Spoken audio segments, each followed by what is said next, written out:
2021, the year that keeps on giving, the year that would be easy for many to say goodbye to and hard for others.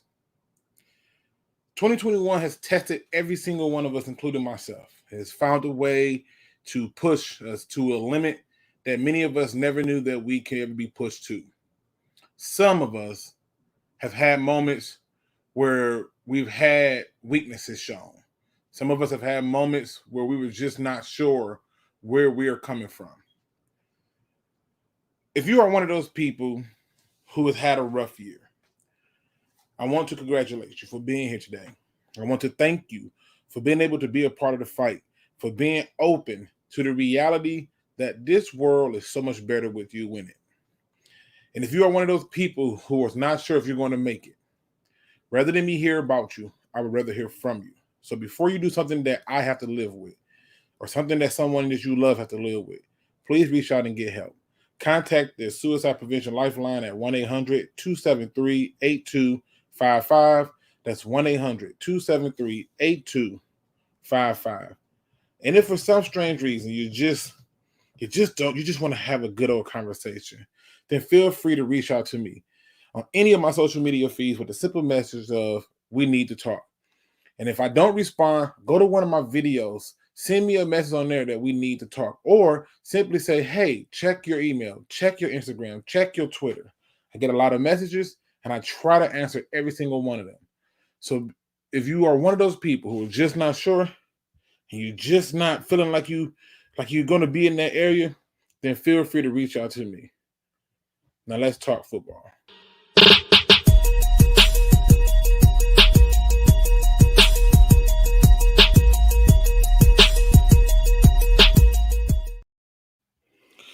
What's going on, Pride Nation? Yes. Let me put my stuff up there. Yes, I remember the good old days, the days where this was the answer to everything that I did for Detroit Lions going forward. And you know what's funny? It works. It's funny. It works. I decided to have fun with today's show. Obviously, I'm going to be talking Lions, but this is going to be more of a show, a little bit more open format this time around, where basically you guys are in control of the content, which means that whatever you guys want to talk about, it's what we'll talk about. You guys want to talk about draft? We'll talk about draft. You guys want to talk about Michigan football? We'll talk about Michigan football. You want to talk about Michigan State football? We'll talk about Michigan State football. Whatever it is that you want to talk about, we will talk about. And I am excited. Not because it is the end of the year, not because we're getting closer to the offseason or to the draft or to a new year.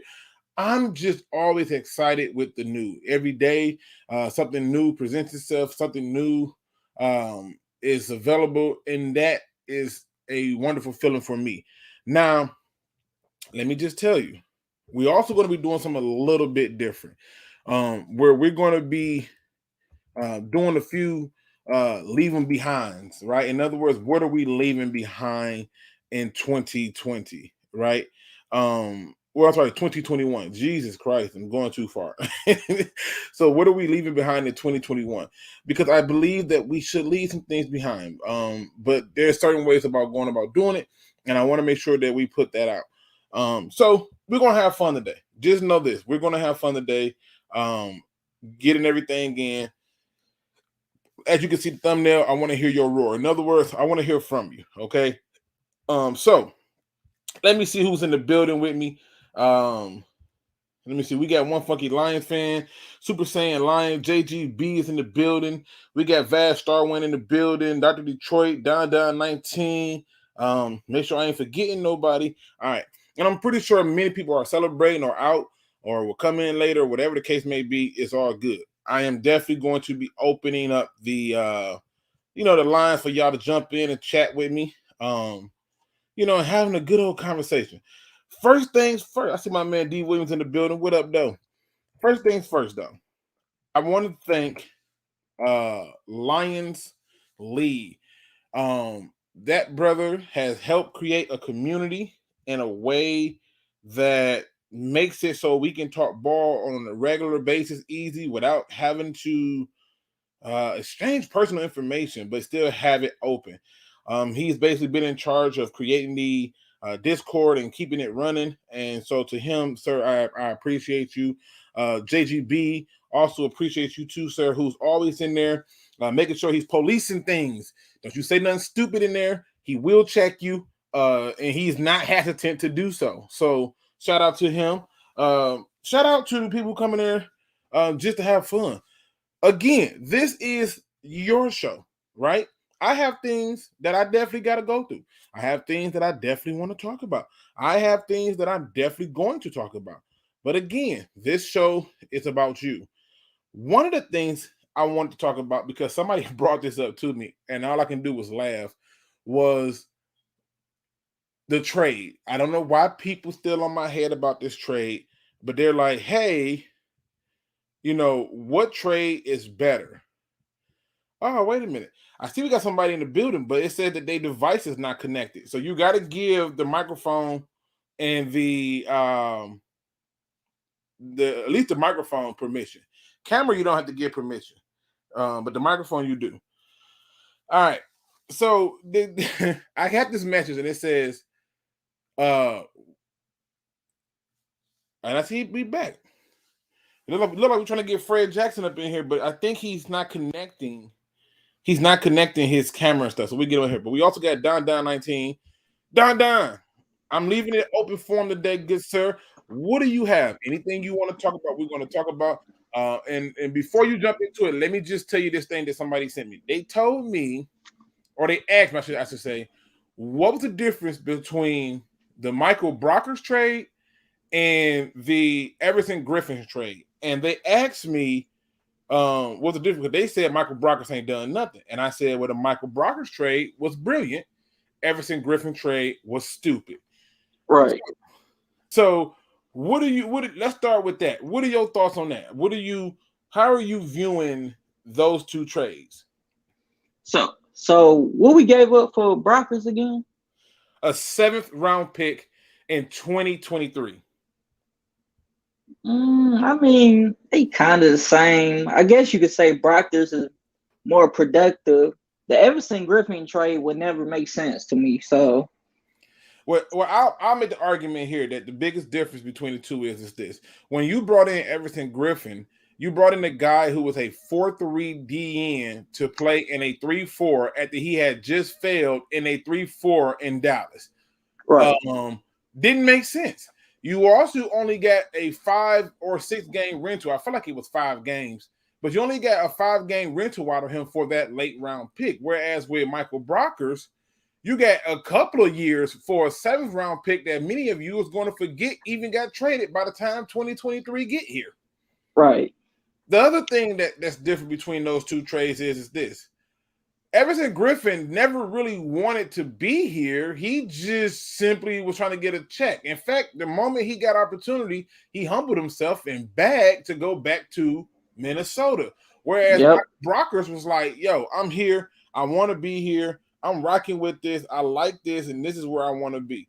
So from that standpoint, the trade to me just didn't make sense. Right. You know, so it's just there's a huge difference between the two, and one of them calls it a sixth, or was it a 5th? A 6th round pick that could have been a 5th. That's what it was. It was a 6th round pick that could have been a 5th, but ended up being a 6th. And I'm like, yeah, but I value all my picks. Right. I value them. So that's what. So let me ask you. We got 2 more games to go. What are you looking forward to these 2 next games? Like, what are you looking at? What are you evaluating? And then, I guess going to free agent. I think we got the 6th most cap space. I want to say. I don't remember what the number was in terms of our ranking, in terms of spacing, but I think we are in the top 10. I'm pretty sure of that. Okay. So the last 2 games, what I'm looking for is the same thing I saw from the previous week. I want to see fight from beginning to the end, because that's something I'm not used to seeing. I'm not used to seeing fight from beginning to the end. Right. And I also want to see how we're using our personnel, like who we're using, the way we're using them, and I really want to see if you're giving people a shot to shine. I think that last game of the year is going to be a give me, so that's going to be a win. So at the very least, they'll have 3 because I don't think the Packers will play their starters. So I think that's a giveaway. And I mean, I'm just being honest. I think overall, when you look at the last 2 games, it's about seeing who's going to be here. Right. Who's part of the long-term picture. Right now, there's a lot of people I don't think is part of the long-term picture. Mm-hmm. I just don't. I think we can do so much better. What's going on, Drew? I see you, man. So that's how I'm looking at it. Right.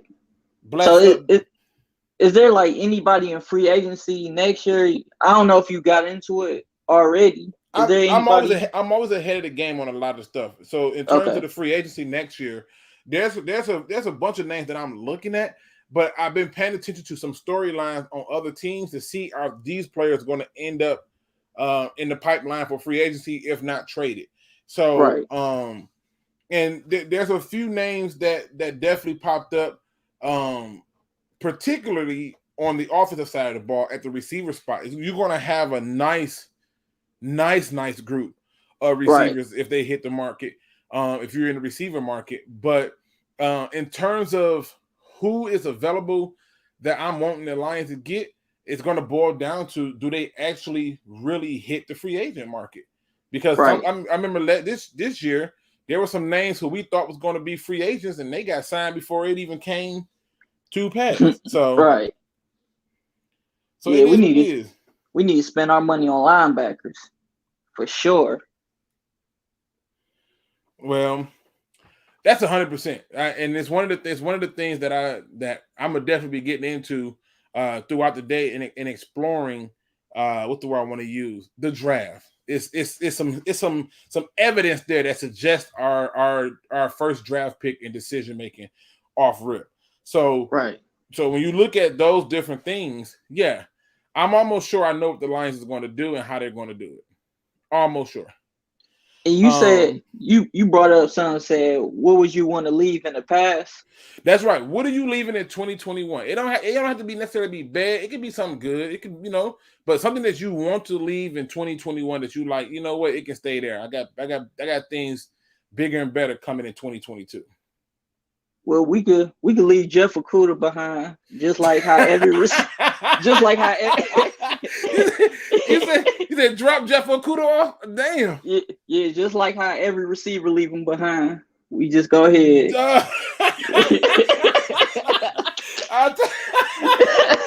He said we leaving Jeff Okudah behind. Damn. Man. Hey, I told people he wasn't worth a top 10 pick, they lit that video up with the thumbs down. You was an idiot. You don't know nothing about football. He's a shutdown corner, And it's crazy because the reason why he was drafted so early because of the pass rush from Ohio State. Like, if you get good pass rush, the cornerbacks, they gonna look good. They gonna feed off. They gonna feed off that. We don't got good pass rushers, so now we just dependent on you. And now you got. In the words of Dennis Green, RIP to him, he says they are who we thought they were, and that's how I look at it with him. He's exactly who I thought he was going to be. He was somebody who I saw who was not polished, and when another person in the media asked him about his sloppy play, he downplayed it of like, "What are you talking about? Go watch the tape, my boy," and all that other trash. And the reality was, it was there. The tape was there. It showed that he did things that I'm like, it's not going to work in the NFL. Playing that far off and then grabbing people as they go by you, it's not going to work. So it is what it is. I'm not surprised one bit when I see that. Not one bit. So I'm not. But if you want to hang around. I'm going to answer a few questions out of the chat. It says, Luke, I want to discuss what people think about this thought. Do you think the Lions play more like a team when we don't depend on a quarterback and a receiver stud to carry us throughout the season? I have always thought that every team's success had a blueprint at some point. Like I treat it like being a virgin, right? Somebody had to break the streak of being a virgin, right? And the reality is this. that the reality is this, okay? The Lions' history, if you watched it, going all the way back to 1957, all the way up to 1991, where they were having success, they ran the ball. Right. And to me, when we became a team that depended on the quarterback and we depended on superstar receivers, we became so one-dimensional. And my proof from that is talking to the QB school. Shout out to that channel if you haven't checked it out. JT O'Sullivan, former quarterback of the Detroit Lions, who I interviewed, and he said they had multiple games where they would practice their butt off all week and get into the game, and it was like, throw the ball to Calvin. Like, what? Right. No, what about the checkdowns? No, throw the ball to Calvin. And to me, that's further proof that, yeah, we do play like a team when we don't depend on that approach. When it's because it takes a team to run the ball. That's right. my viewpoint. You got any disagreements? No, I remember when Calvin Johnson first retired, and the big discussion was, how can Stafford, is Stafford going to get better? Or I think he got better because we had Golden Tate at the time. I want to say we had Marvin Jones around that time as well. I want to say, but I think Stafford got better, and he wasn't dependent on Calvin Johnson. Oh, he did. He did. The statistics supported, the decision making supported. Once Calvin left, we spreaded the ball around more. We was more active in certain things. It's just somehow, some way, people came in here and was like, throw the ball to Calvin, and Calvin Johnson wasn't even no like diva to where he wanted the ball like that. So yeah, you're right. So I mean, but again, keep in mind that when you're able to play in the team format, you're going to always have more success. I know that people see the record and they go, "Oh, your team sucks because of the record." This team is better than 2 wins. I hate to be the one to break it to you. My prediction. I mean, we should have about 6 or 7 wins. But, right, and my prediction of 8 wins seems crazy, but when you think back on it and how close they were close to being at that number, yeah, it wasn't in the physical. Yes, it's wrong, but overall, my view was not crazy. It ain't like we out here just getting worked. We got worked by 2 teams. That was it. Right. 2 out of 17. That's a pretty good, percentage. Buff Dub says Swift coming back says a lot. He could have easily sat out the rest of the season. He said he was born to play football. God put him on this earth to play football. And with that, he said that, he didn't see no reason why. And I knew this question was coming. Blessed Up says, who we drafting? So I do say that I always give y'all my prediction either in week 16 or 17, and we are there. And so doing a little hard research and stuff, which I will make a video breaking down what I found that led me to this decision. This is what I see the Lions doing. First thing first, the Lions have narrowed their search down to 2 players. 2 players. I want you to say it with me. 2 players. And the 2 players that I believe that they have narrowed their search down to is George Karlaftis and Kyle Hamilton. Now, the proof of that is in the Lions transactions, and it's in the Lions needs. It's also in the Lions weakest position spot. George Karlaftis can play a linebacker spot, a spot which I know that they're going to want. And he has versatility to be able to play outside, put his hand in the dirt. You can put him at the 3 tech. You got options with him. However, the other person is Kyle Hamilton. And I believe that the Lions will draft Kyle Hamilton with their first pick. Now, this right here, it seems like a shocker. Why would the Lions take a safety so high? Well, they won't. They're going to trade that pick down. In fact, I got them trading down as low as like 6. As low as 6, maybe even possibly 7. And the reason for this is because I believe that they're going to try to acquire more assets and still get their guy. And if for some reason that guy is not there, they will then jump back over to the linebacker position. So there are 2 people, George Karlaftis and Kyle Hamilton, as of right now. Now, if they get to the combine and somebody get hurt, you'll see me have to adjust my prediction. because that does play into it. It depends on what the injury is and so forth and so on. However, I think the Lions are going to select Kyle Hamilton with their first pick, and I think they do it by via trade down. If they cannot trade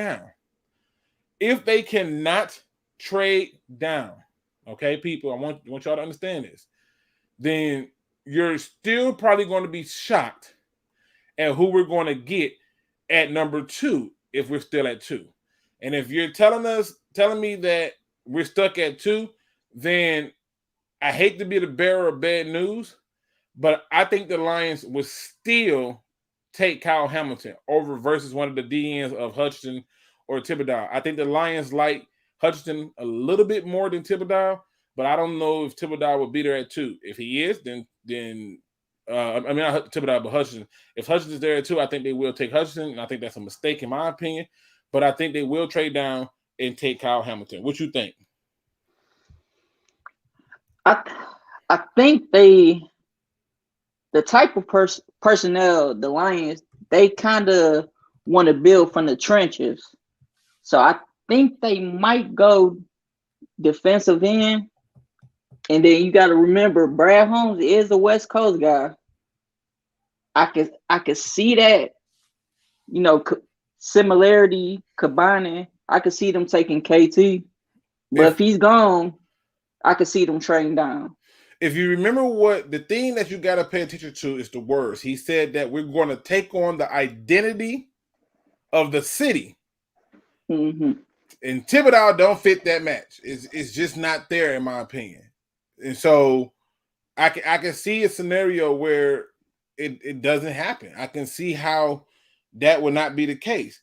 But I think that if you look at this team and you look at what's happened over this past couple of years, linebacker and safety has been the biggest problems for us. And if you go through and you ask yourself, what is the best player in this draft? Unfortunately, especially for the Lions, it's safety. Mm-hmm. It just is.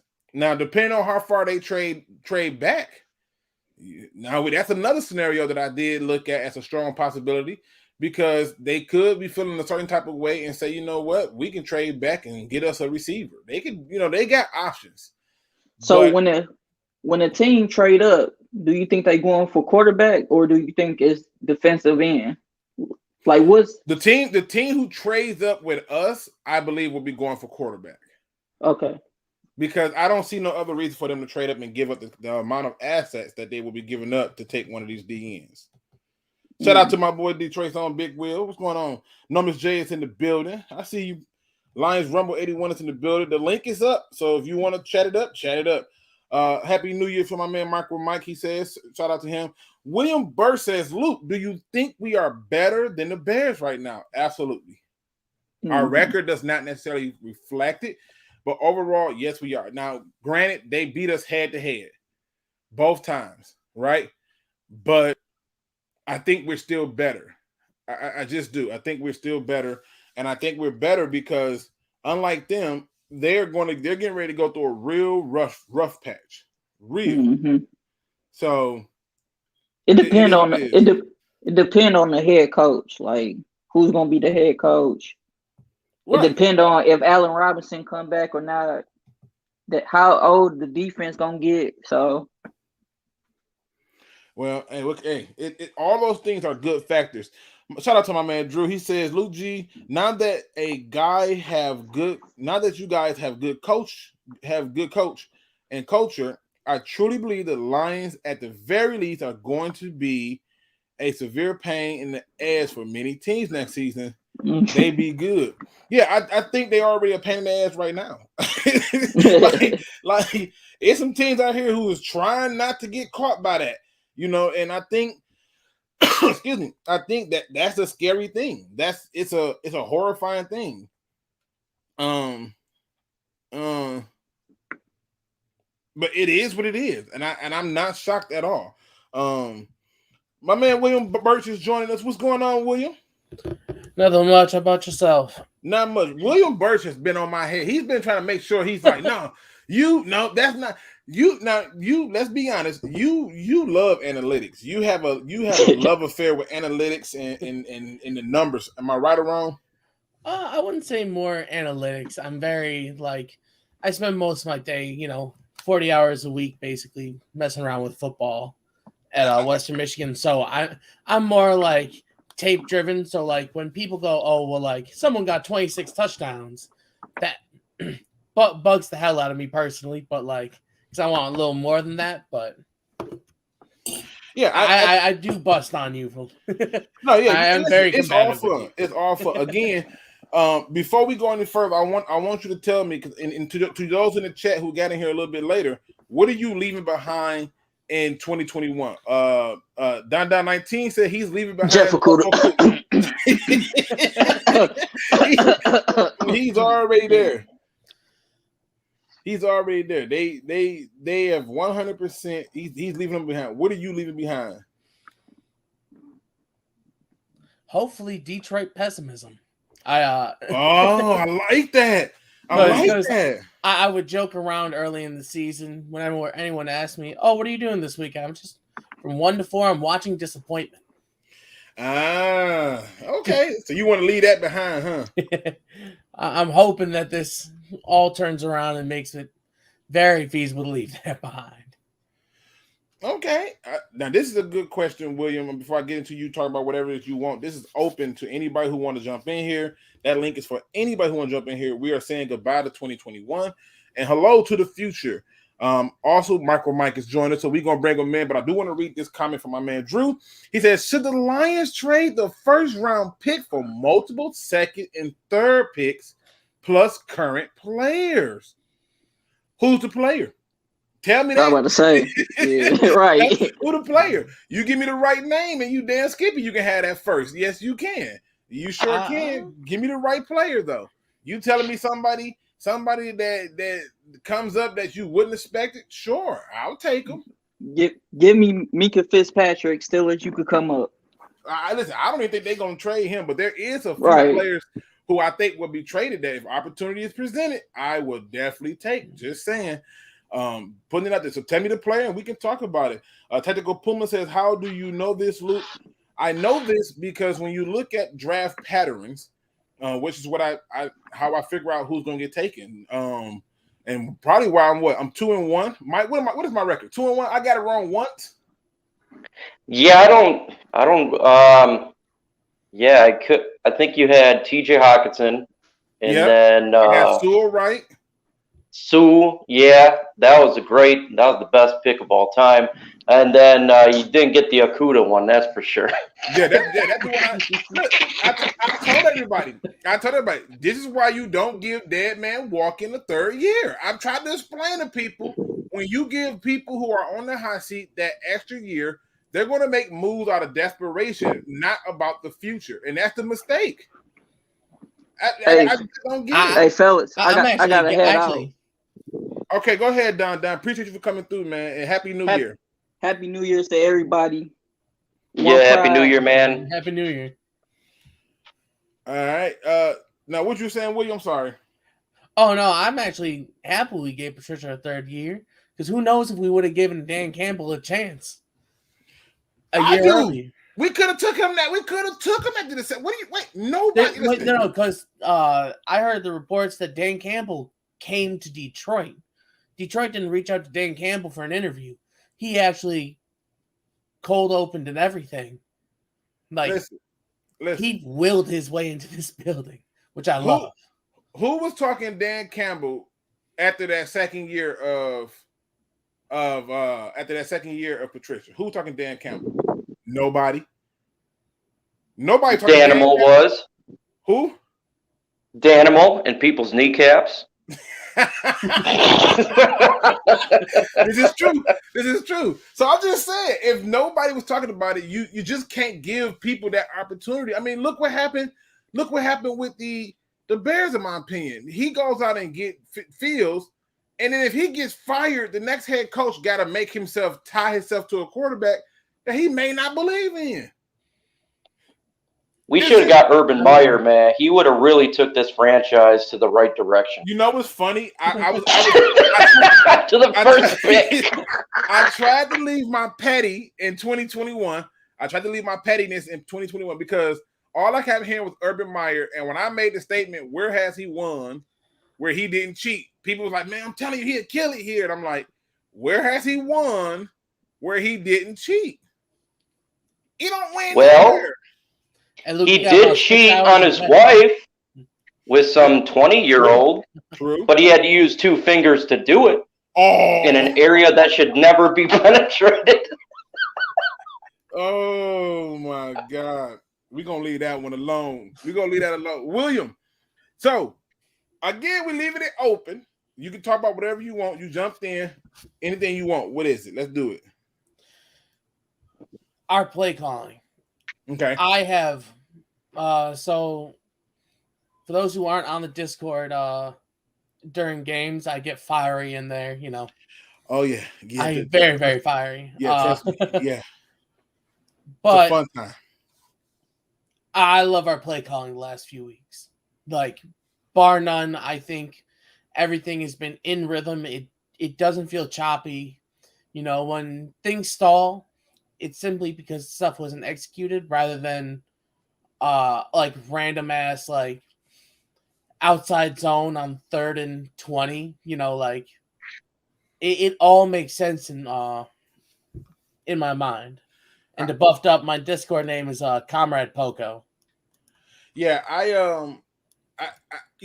this is my take on the play call. I've loved it since he took it over because it was more focused on running the ball. And to me, instead of me going into it and saying, oh, I didn't like this play, I didn't like that play, I questioned myself on, was it the right game plan? And if I walked out of a game feeling like it was the right game plan, I was okay. The play calling and decision making I can go through and look at as long as I understand that it was part of the right game plan.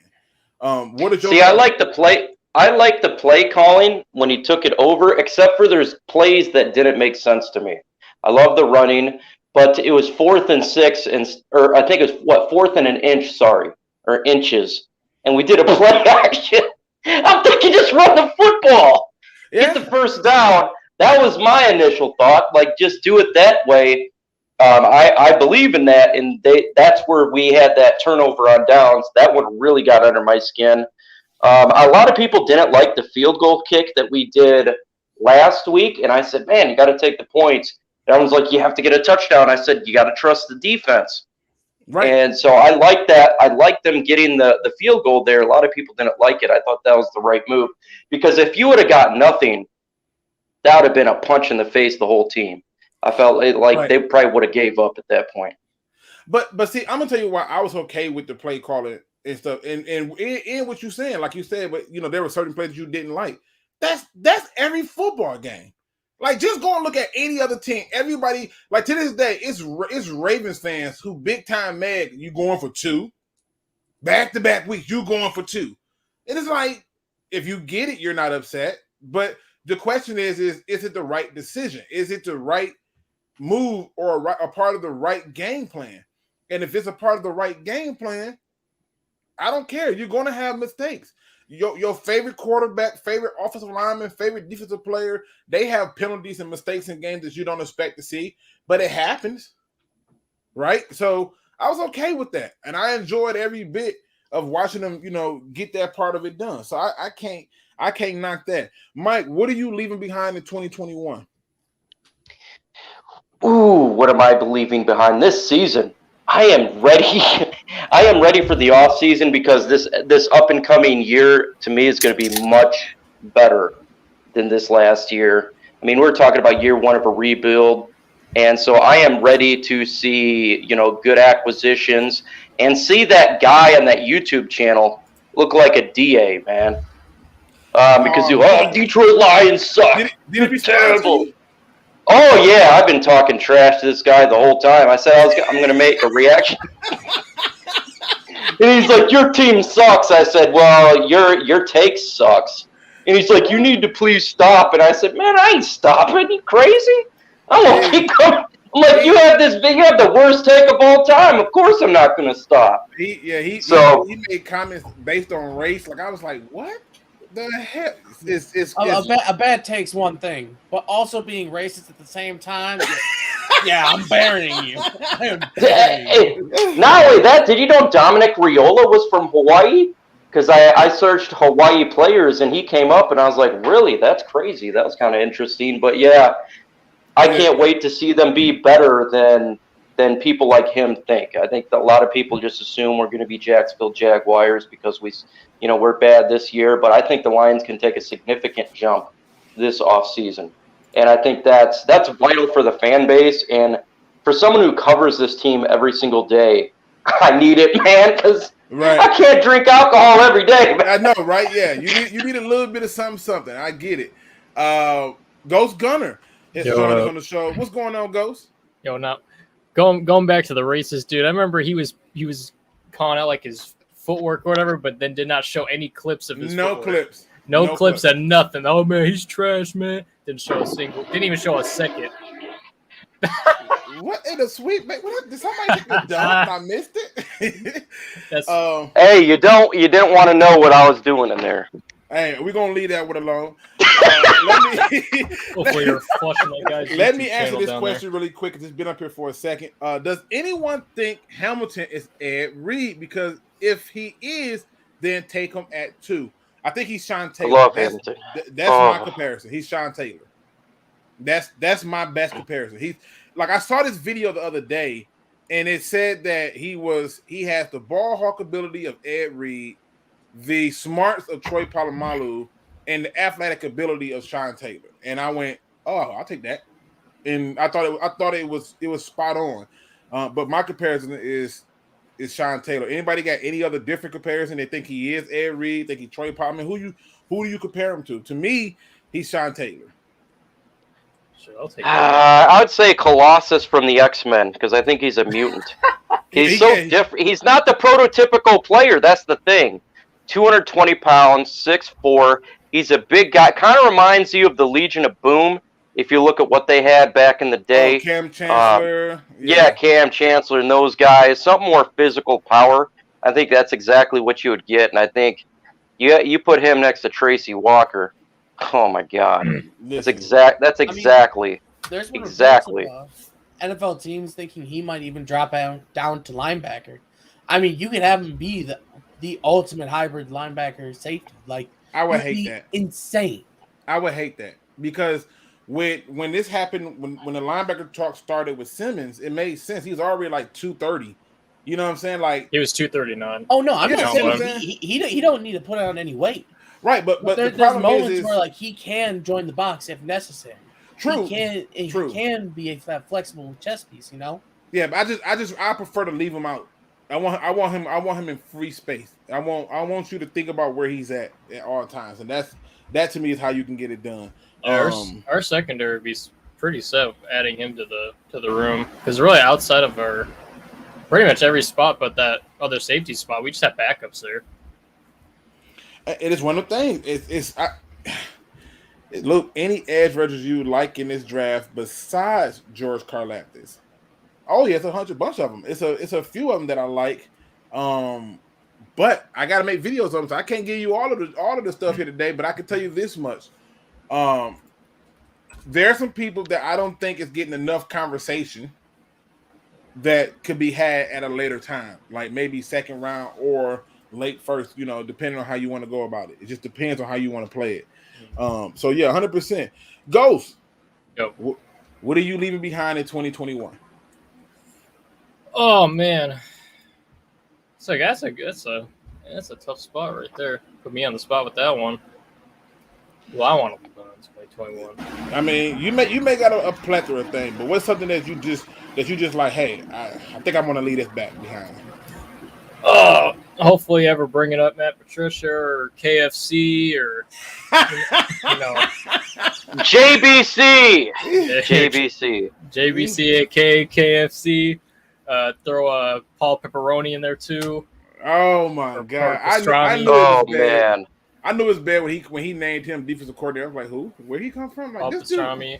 The other dude who is kind of just like a Matt Patricia puppet. Bob Quinn, leave him behind.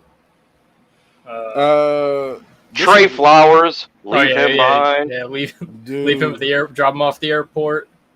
He said, leave him behind. What else you wanted to talk about? It's an open forum, whatever you want. You can talk Michigan State, whatever. Oh, I actually have, my dad got me a Michigan State shirt, even though I don't really care for any college team, but it's really nice. So I thought you'd appreciate it. Yeah, your dad is smart. He knows. Yeah, he is a Spartans fan.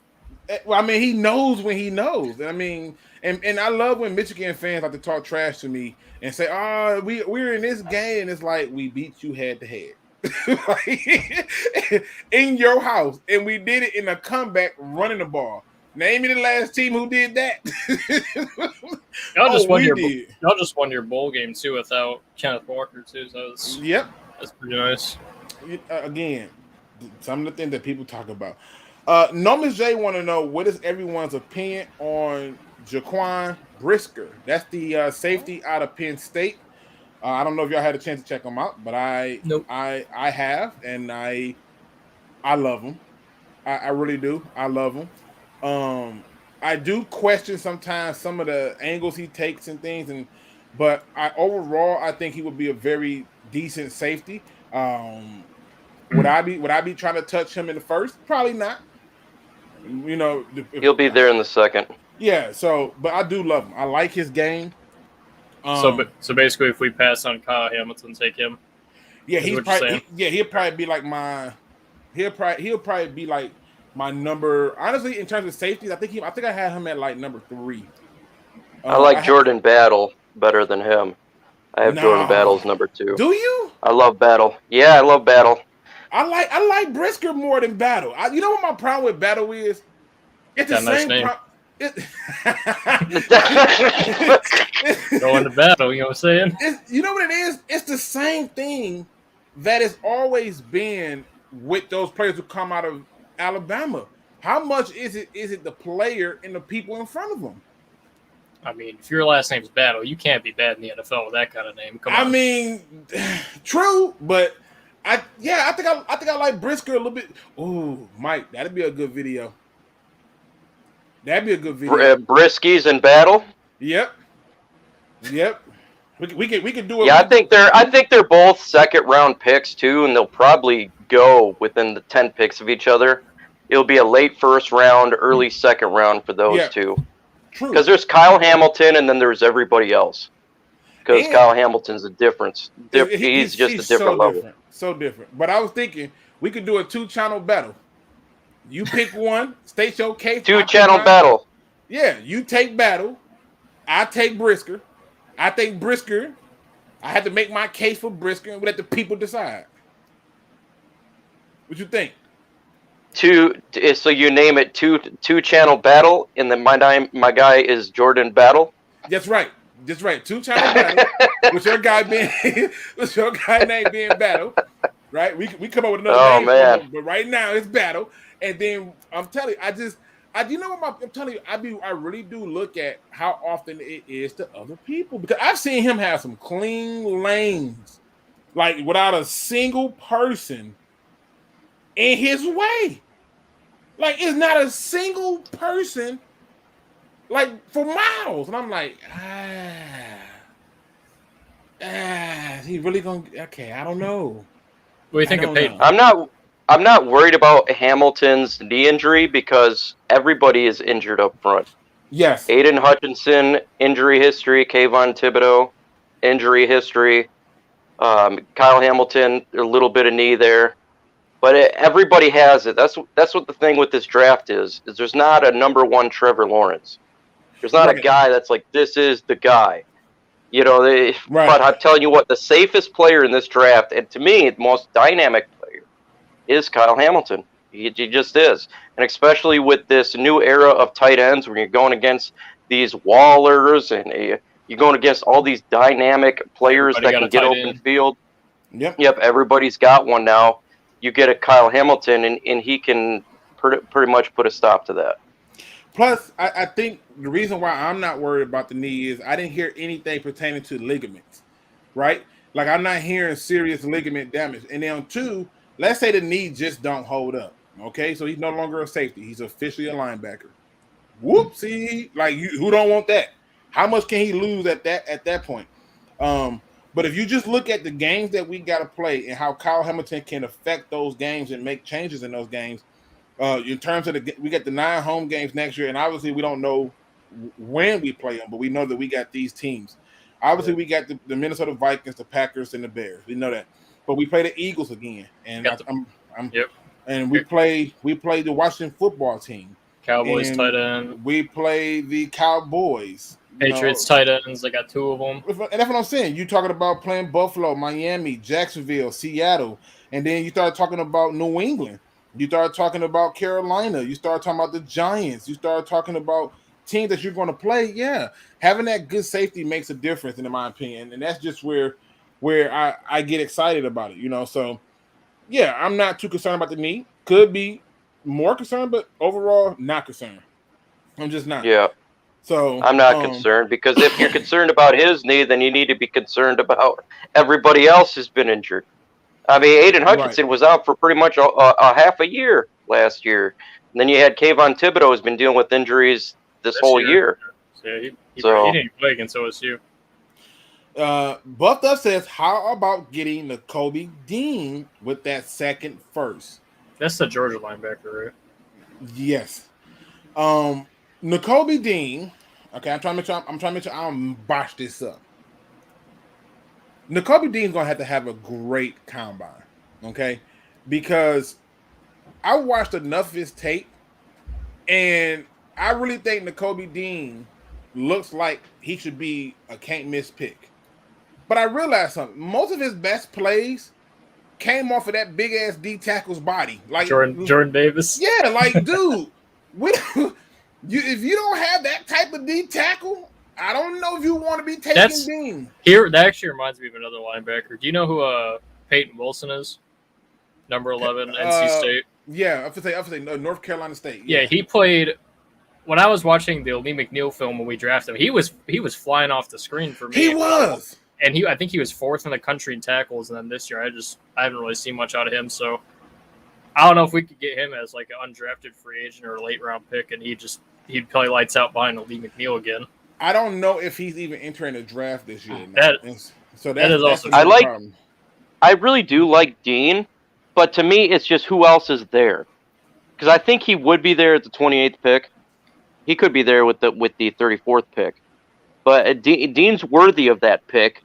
But who else is there? We do need wide receiver. And there could be a very good one. You got Luke G's favorite wide receiver that could be sitting there at 28. Hard-pressed not to take Treylon Burks. Be hard-pressed not to take him. And you got a guy who I like, Drake London, who is probably going to be there with the second pick. So it is like, who is there? And then you never know, too. Always a good player falls for whatever reason. So a guy that may fall, could fall to the Lions that we don't expect and select it. So that's just how the NFL draft works. See, but I do like Dean. I just get very, very nervous because that Georgia D line has been touted as maybe one of the best of all time. I know. That's what I'm telling you. Linebacker behind that. It's so misleading, bro. It's misleading. You look like gravy. Like you're the gravy on top of a great mashed potato. Like I've been watching Nakobe Dean for a while, and I'm just like, I really am. The jury's still out. I think tonight's game, I'm going to be looking at him real close, but he eats off of that D line. I mean, and that's what you want your linebackers to do. It just scares the shit out of me.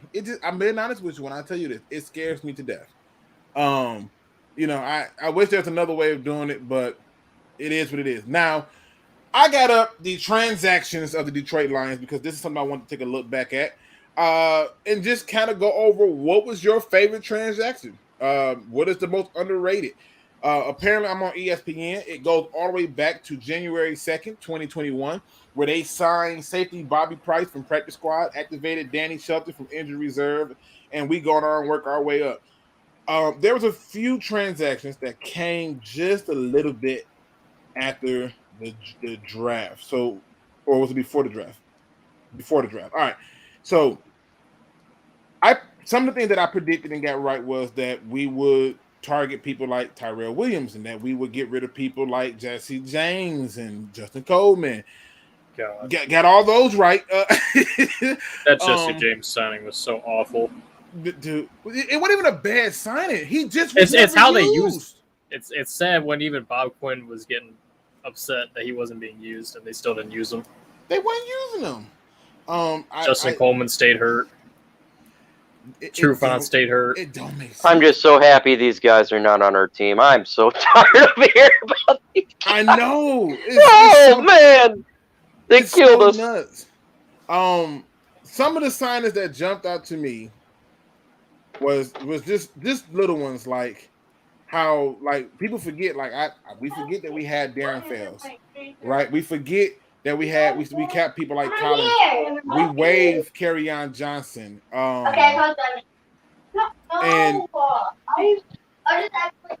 wait a minute, hold on. This is getting good in the background. Something's happening. Hold on. Oh, I thought something was finna go down. I thought they were finna have a serious debate. But yeah, you start to look through the transactions, and I'm finna get to the one right here. I really thought that when they signed Chad Hansen that he was going to be a mainstay, and he got hurt. I really believe that, and he got hurt. But this right here, I lost my on draft night when we took Amon-Ra St. Brown and Derrick Browns. I was excited about that. That was one of my favorite moves of the draft. I mean, just looking back at some of these transactions and seeing where they were, how they were moving people in and out. There's some names on here that I didn't even realize we even signed. Like I forgot all about Miles Brown. Like I don't know if y'all remember him or not. But this is one of the tricks that I use to figure out the draft picks because who they bring in and out gives me an idea of what they think is the weakness. We went through a lot of kickers, people. I mean, a lot of kickers. We also went through a lot of safeties, and we went through a lot of linebackers, and that's how I was able to determine the two positions they're going to try to upgrade. Do anybody not remember Robert McCray? No, me neither. Because he was short-lived. They even brought PJ Johnson back from the couch. They brought PJ. Yeah, they did. Yep. They were trying to find pieces, and so this is one of my secrets when y'all trying to figure out how is he predicting this. I'm just looking at the evidence in front of me, the transactions of what they did, the moves of which they made. I'm also looking at possible trade offers and stuff like that. All that stuff lends information to me to make these decisions. The biggest shocker, putting Deshaun Hand on injury reserve. What a surprise. Whoa. Oh, jeez, man. The season even started. So shocked. And you know what? They cut Craig Reynolds for that dude. Oh, man. Never. He's correct. They cut him for that dude. Deshaun broke hand. But another thing that happened this year, if you watch the transactions closely, is the Lions went after a lot of receivers, and I mean a lot. But now you got to ask yourself: is Josh Reynolds, Amon-Ra St. Brown, and Quintez Cephas going to be enough for them? Because if you're saying no, then that means one of those three is out, and you got to pick your poison.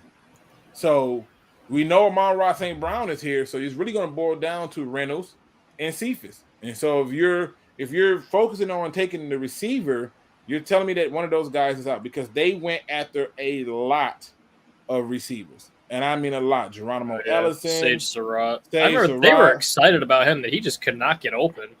Dude, the great Trinity Benson. He still has time. We're going to see him this week. He still has time. But it's not just him. Kadero Hodge is another one. You just go down. Javon McKinley. What's his name? Tom Kennedy. I mean, just look at the receivers. These are the little signs that we're not looking. So I think the Lions are looking at linebacker, safety, and receiver. And then there's this other position that I notice a lot of movement in, and I'm not sure if it's a sign that they're going to target this, but then I think about who's still on the team, and that is DN. However, Julian, I think you're going to see both of Core brothers at the DN spot. starting to happen a little bit more, or at least rushing from the outside. So hopefully they leave Romeo at the D. He's so much better with his hand in the dirt than his hand out of the dirt. But just in case you thought I was joking about, I mean, Corey Ballantyne, y'all remember that? Got him off waivers, right? Like just look at the names. Look at Josh Woods. Follow the pattern. And I'm in September. We haven't even caught up to this month. And just look at it. You're talking about all these different people that they're bringing in, trying to make moves trying to get things done. The best transaction of September, release Jamie Collins. Oh, it has to be. That was a great one. I remember you showing that clip, him blocking John Tennessini. Oh, I was so freaking upset, bro. I was so you got two Packers blocking him and a Lion blocking him. Bro, I was so upset, bro. Listen, people always tell me, "Oh, Luke, you're not watching." I'm like, okay. No, we literally only lost that game just because they kept targeting our linebackers. Dude, That's all they did the whole game. He didn't even Alex try. Anzalone was trying to do two linebackers jobs. Yeah, he didn't even try, bro. He didn't even try.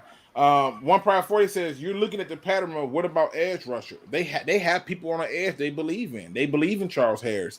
They believe in Julian Okoye. They believe in those two places, and that's why when you look at it, you're talking about a guy who can play inside to outside linebacker or safety, and those are some of the other things that I look at that eliminated some people. Like that's why George Karlaftis' name came up, because he can play inside, outside, put his hand in the dirt. When you got that kind of versatility, it's hard. Charles Harris is probably the biggest, I guess, surprise free agency pickup that ended up working out. Great work out there. I Love Charles Harris. I think his last Evan Brown. I think he only Evan Brown too. I think Charles Harris, he only had like 3 sacks in 4 years, and now he has like 7.5 here. That's the greatest pickup. The greatest pickup for me is Aaron Glenn. That's my greatest transaction. He's making undrafted rookies and backups look good. He's creating lemonade out of turds, and that's exactly what's going on here, man. He found use for Will Harris too. That was the biggest shocker. I know that's like that's an impossible task, but yet he completed it. Listen, and the worst part is, I asked Glover Quin when he was on Roar the Lions UK. I asked him, how hard is it to go from safety to corner? He even said, you usually don't have that happen. That's not something that people do. People go from corner to safety, but from safety to corner, that usually doesn't work. And it's working. All right, you're gonna have to get multiple, not one pizza. I was gonna get 2 pizzas and then. Oh, wait, hold on. Let's hear this order. This is gonna be a good one. Give me one too. Yeah, I want a Hawaiian. I'm live. Yeah, hear me talk pizzas. Yeah, I'll say get 3. No, 4. Don't forget the cheese bread and the wings. Well, you gotta have. He said 4. Pineapples only pineapples pizza, just to piss off the people that hate it. Pineapple pizza is delicious. Y'all stop judging the pineapple pizza. Everybody. Sorry about that, fellas. I keep forgetting because I'm on my cell phone. I'm not. No, you're good. You're good. Because I'm actually getting ready to run out in a few myself to go grab some food. Hey, how was Spider-Man? Very good. It was amazing. I loved it. It's so many things. And it's very rare in moments where a movie can be made that not only pay respect to all of his previous movies, but do it better than the previous movies. And there were so many callbacks and moments that I don't know who has the time, patience, or wherewithal to keep track of all this stuff. But there were moments in that movie that I don't even think that people even realized was there. Like, you had to be a total geek to know. My back! I got something wrong with my back. Yeah, the back injury. Without me spoiling it, because that's a major reveal. But the back injury, which really happened to a particular actor who hurt his back, and then they kind of made a joke about it in the movie, and just a lot of the smaller things and how they broke it down, and how good banter. It was really good. Really good. So if you ain't seen the movie out there, you need to see it. I'm gonna have to watch it again. I like how they made Tom Holland's Spider-Man feel more like Spider-Man in this movie. Yeah. It's not a kid. He gets his moments. Yeah, and the ending was the end scene was very exciting. So but that's what happened when you got good promotion. I'm gonna just leave it at that. All right. Excited for that new Doctor Strange movie too. Again, no spoilers on my end. So if that comes out, that's totally not me. That comes out like May. All right. Let me see what else we got before. I don't want to keep us too long. Pineapples on pizza is a crime. The devil's a liar. What do you mean? Pineapples on pizza is delicious. Did you see what Tactical Puma put? No, what do you go up? You go up a little bit. I gotta go up. Hawaiian pizza isn't good in the NFL. What? I caught on to it. I was a little late, but I'm here. Oh man, that killed me.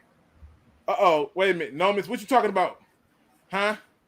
I said Hawaiian pizza. That's barbecue sauce. Ha! You tried to get me, Nomis, but it's barbecue sauce. Ha! Hawaiian pizza comes with ham, pineapples, even though I swapped the ham out for chicken. I swapped the ham out for chicken, and I put chicken, pineapples, and then the barbecue sauce. And it's delicious. It's absolutely delicious with a few red onions. You got to put the onions on there, too, to give it a little bit of oomph. Just putting it out there. Numbers trying to set me up again. Okay? I got to keep myself clean because I don't know and I cannot deny or confirm anything pertaining to tomatoes. I am anti-tomatoes. You got a tomato farm in your backyard? Huh? I said you got a tomato farm in your backyard. I have no idea what you're talking about. We're going to leave that alone. All right. Here's another question that I really wanted to touch on because I think that is something that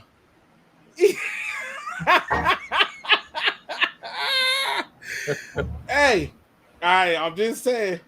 It says chicken, bacon, and pineapples. Hey, just saying. I do a little modified version, but yes, Hawaiian pizza is still delicious. All right.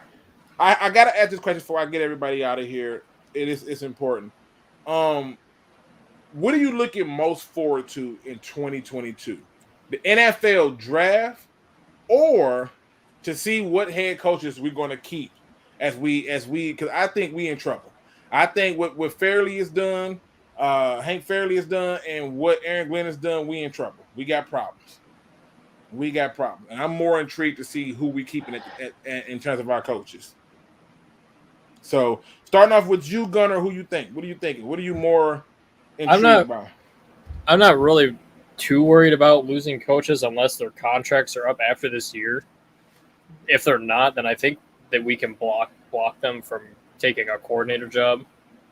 Unless they take a head coaching job. That's the only position we can't block. But if their contract runs out, then yeah, we in trouble. See, I think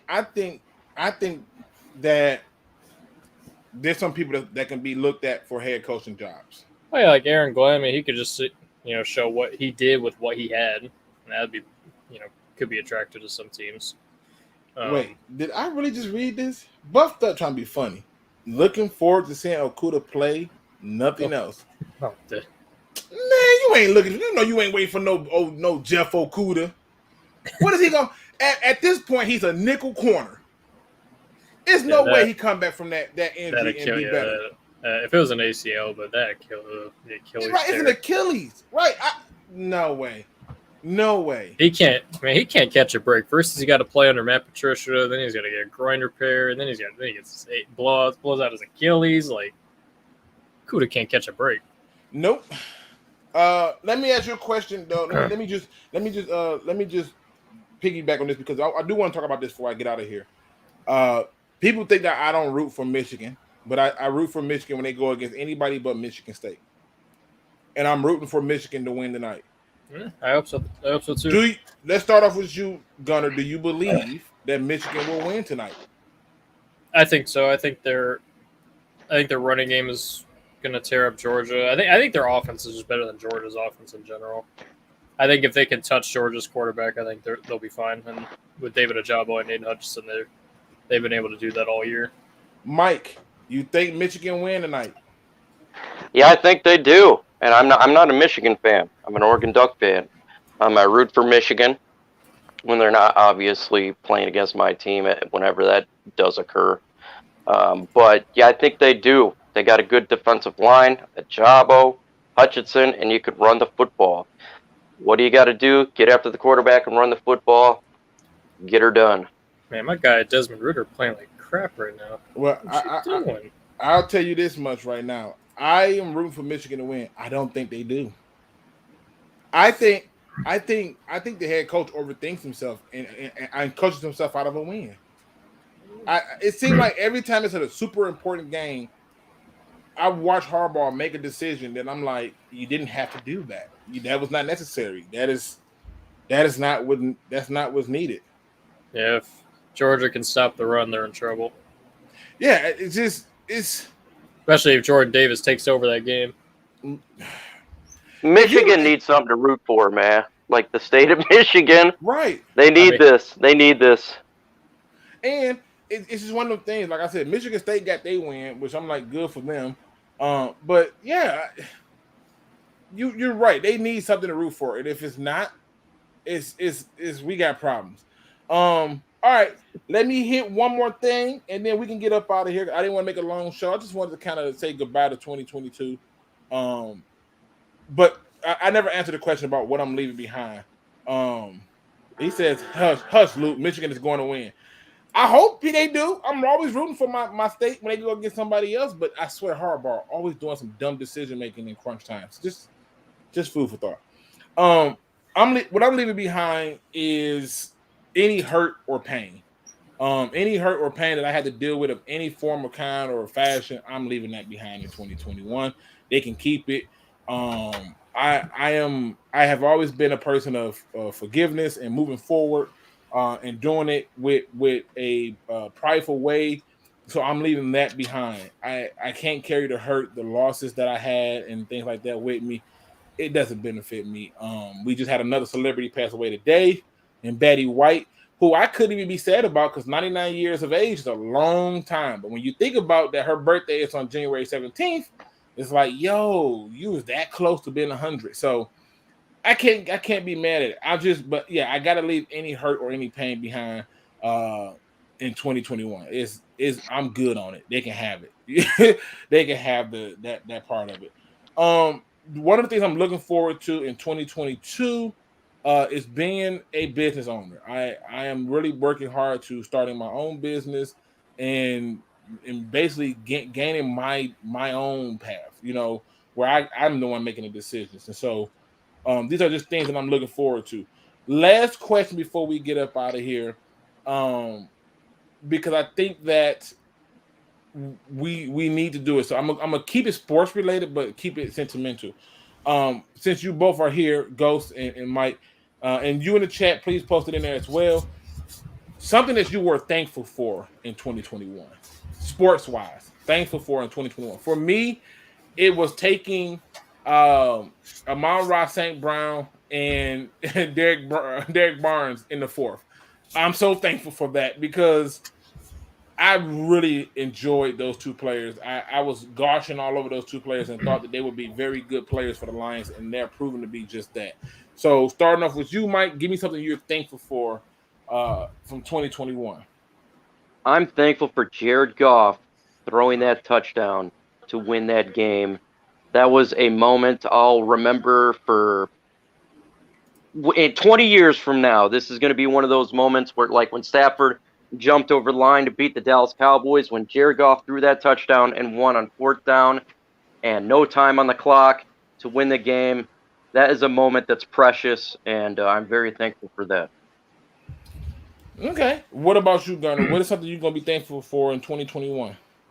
I am thankful for Lee McNeil. I think for the first time in a long time, we have an actual franchise defensive lineman since Sue, probably. Not saying he's as good as Sue, just the first D lineman since him that I can say is like a true franchise guy. Yeah, I mean he definitely feels. I can't wait to see him play next year. It feels like he's in a position to do something that, like I said, it's not going to show up on the stat sheet. Everybody loves Vincent Wilford, and it doesn't show up on the stat sheet. It doesn't. What he really meant to that team, it doesn't show up on the stat sheet at all. And Dan says Mike sounds like Smoking Jeremy minus the wheezing. Oh my God! Hey, I'm on a cell phone, man. he got that Smoking Jeremy sound. Shout out to Smoking Jeremy. That's hilarious. That's funny. It says, Luke, you and I work towards the same thing in 2022. Hey, Sky Guy. Hey, it's hard work. I've been working on this for over a year, and when it's time to launch, I'll launch. And I think you'll know that it's launched when I appear on camera. So that when you see me appear on camera, chances is I have officially started my own business, and I can be free. I can be unlocked, unhinged and stuff. So yeah. I want to go into our final thoughts and stuff. And so if you guys want to put a final thought in, please do so. Starting off with you, Micro Mike, give me your final thoughts for today. Leave the people with something good and something to think about. Hey, man, it's the last day of 2021. Be thankful that terrible year is about to be over with. Hopefully 2022 is better. It's got to be better. You know, the Omicron and all this virus stinky stuff. Hopefully we just continue to build upon it. And everybody is healthy, and that's what it's all about, man. Stay healthy, and pride is coming to Detroit. The Lions are getting better. It's going to be a good year next year. All right, and Gunner, what is your final thoughts for the people? Stay safe out there tonight. You're partying, you're drinking too much. Don't be afraid to call an Uber home. Stay safe. Don't be the crazies out there. Me, that ain't going to be me there. I'm staying home. Yeah, I'm staying home too. I cannot agree more with you in a second that yes, if you're drinking, please be home. Hide your kids. Hide your kids. Hide your wife. I'm going to say hide your keys. I said hide your kids, but hide your keys. Make sure that if you get any weapons and stuff like that, please get those out of there and lock them up and get away from them because we want to hear about you. We want to hear from you, not about you. And it's important, do not drink and drive. Please be responsible tonight and be safe as you try to just have a normal day like many of us are. But today's positive quote comes from the internet. I thought this one hit home in a very, very, very, very, very, very strong way. And I don't know who said it, but it's a brilliant statement. It says, it is not your job to fix the insecure people. It's your job to fix the part of you that resonate with their insecurities. Ooh, that one gonna hit a little different. People, if you are having a moment of you trying to be a hero, this is now the time to hang up your cape. Because in other words, if you have to go through and fix every single person, that generally means that you're negating the fact of yourself. You are forgetting yourself, and helping is costly. When you forget to do things that pertain to yourself, you're often going to find yourself in a position where all the people who you save not being there for you. And what I mean by that is this. If you ever been on an airplane, they often tell you to secure your mask and then the mask of your children. The reason for that is because you are going to be of better service to your children than anyone else will. And if you don't take care of yourself, you can't take care of somebody else. So do not find yourself trying to fix people or trying to make people's things or lives better. Instead, try to find out how to make yourself better. So that way, when people meet you, you can have the impact that is necessary that they will need. Also, if you have not done so, before the new year switch over, call somebody and apologize to them. Call somebody and tell them I love you. Call somebody and tell them that I want to hug you. And so since I can't do it in the physical, I'm going to do it by voice. I'm going to do it virtually. I'm going to do it on FaceTime. Whatever you do, whatever is hindering you right now that's got you down or sad, leave it behind in 2021. Leave it behind this day. Enjoy the football game as Michigan takes on Georgia. And simply, and I cannot stress this enough, simply just do what is necessary to make sure that once you have secured your mask, once you have secured your happiness, and that you have helped somebody out, make sure that it's just as contagious as this damn virus that doesn't seem to want to let up. And with that being said, ladies and gentlemen, enjoy your holiday, eat good, drink good if you are at home being safe, okay? And if you don't do nothing else, don't be no chump, please. Please do your research. I am out. See you guys in the future. 2022. Jesus, that still seems weird to say. But we out, ladies and gentlemen. We are out.